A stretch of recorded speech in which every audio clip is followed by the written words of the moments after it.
এসেছি আমাদের অধিকার আদায়ের জন্য। আমরা এখানে চারিপাশে ঘুরে বেড়ানোর জন্য আসি নাই।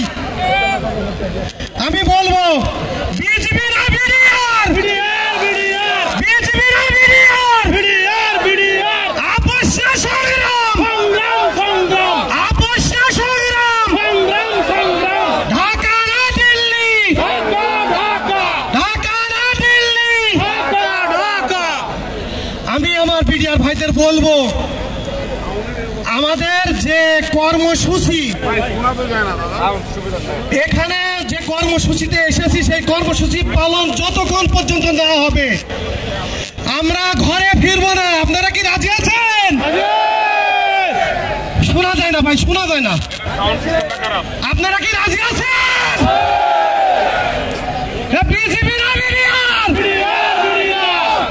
তৎকালীন স্বৈর শাসক শেখ হাসিনা তার মসনদকে টিকিয়ে রাখার জন্য চৌকস বাহিনী, একটা বিডিআর বাহিনী ধ্বংস করে পার্শ্ববর্তী দেশ তার প্রভু দেশকে খুশি করবার জন্য নিরীহ বিডিআরদেরকে পরিকল্পিত হত্যাযজ্ঞ চালিয়ে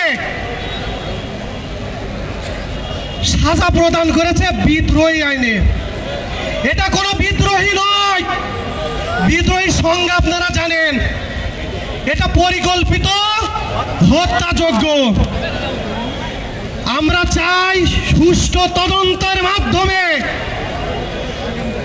আমাদের সঠিক বিচার করে চাকরিতে পূর্ণবহাল। আপনারা কি রাজি? আমাদের দাবি হওয়া উচিত কি চাকরিতে পূর্ণবহাল।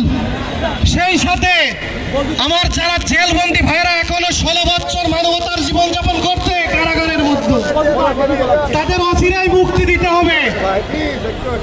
তো আমি আপনাদেরকে বলবো চারিপাশে ঘোরাফেরা না করে ফ্রন্ট সাইডে আসেন, ফ্রন্ট সাইডে এসে